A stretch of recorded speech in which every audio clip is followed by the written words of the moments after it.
This Time is the forthcoming debut album from Donna Missal. Comes out in September, and she joins us here in San Francisco. Hello. Welcome to our fine city. Oh, thank you so much. I think this is like your second date with the tour of King Princess. Yeah, this is our third show tonight. Third show? Yeah, that's right. Wait a second. I thought it was only two. So we did Portland.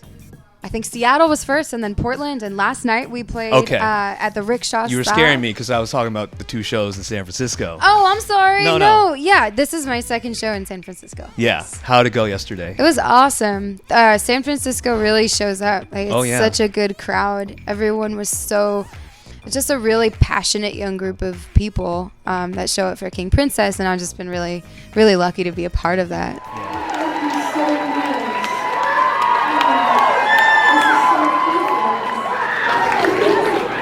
My name is Donna Missal. A lot to talk about with you. I'm very fascinated with your history and how you got started and cool. your background and stuff. Off camera, you and I were just chatting about being homeschooled and Yes, you were cooking at a young age. Oh, yeah.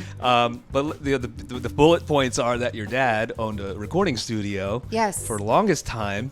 He did. And then he said, you know what? I have a family now. I'm going to call it quits. But then he was like, well, I'm going to keep all this stuff. Yeah. And kids, you go make some recordings for grandma and grandpa and so forth, right? So what age did you start actually recording stuff? I was 4 when we started making Christmas albums for my grandparents. Yeah. And my dad was so involved and got us all involved.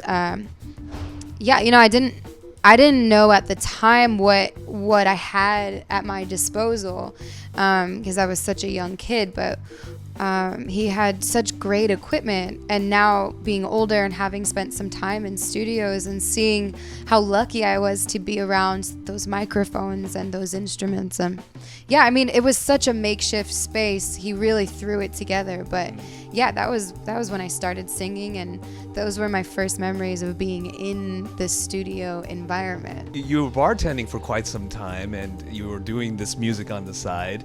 Did you tell people when you were bartending, like, I'm just doing this to get by, I'm going to be a singer someday? I was really embarrassed about it. I didn't want anyone to know that I was trying to be a musician, because there's that fear that if you don't do anything with it, then you're just another one of those people, just like thinks, there's something else. I think that had a lot to do with it too, is like displaying my confidence to me meant that I was self-involved or pretentious, and I didn't want to be perceived that way. And I think women deal with this all the time, where you worry that if you come out of your shell and you're displaying who you are, that it means that you're looking for some kind of attention.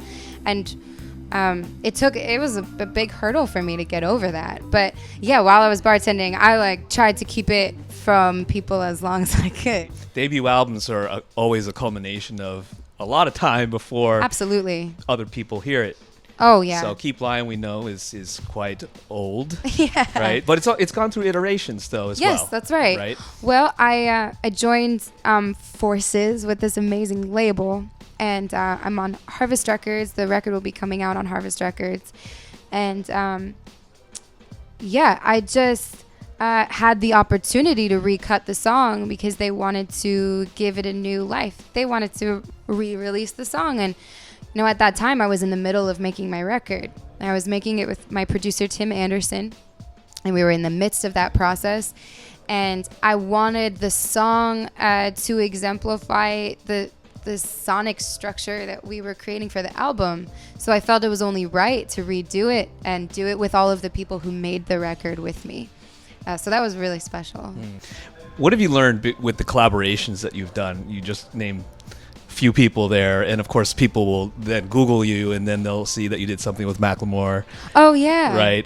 What did you take away from, in general, those experiences? Because it takes time, like you said, to open up to somebody, and songwriting is such an intimate thing. It really is. It's not just like, okay, I suck, and I'm really vulnerable right now, so let's write something. Right. It's not as easy as that. Well, luckily, I've had the opportunity to songwrite with a lot of really seasoned people who have sort of been through it, and were able to sort of shelter me through the process, take me into the fold and say, like, here, this is how you write a song with other people that you don't know very well. Yeah. I wrote a lot of this record with a woman who's become a good friend of mine, Sharon Van Etten, who's an artist that I have always loved. And she was an integral part of my learning process because she's such an example of strength and coming into your own and being multifaceted. And her songwriting is so beautiful and so personal. So I learned so much from writing with her. I'm going to say it right here. I don't think you're going to be bartending anytime soon. I hope not. But if you do, what's your go-to drink? What's your specialty? If I was a terrible bartender. Oh, really? Like, I think my personality got me through because I could talk to people. But if they asked me for a drink, I would just make it up. Like, if you asked me, and I did this for years. Yeah. If you asked me for, like, a screwdriver, which, I mean, I know now it's orange juice and vodka. But, you know, I would just throw something together and say, like, here you go. I hope you like it. I made a lot of Jack and Cokes, you know? That's easy. Yeah, exactly. I don't really have like a drink.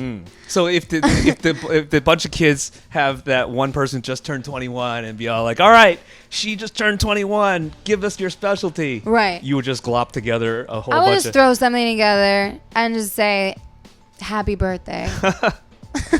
But then you're definitely not bartending anymore. Yeah, no one's going to hire me after this. You got a great career ahead of you. Thank you so much. I know a lot of people agree with me on that, and we're really looking forward to your debut. Oh, thank you so much. It means a lot Great to to me. meet you. Great to meet you too. It's called This Time. Comes out September 7th. This is Donna Missal, and you're watching B-Sides on Air.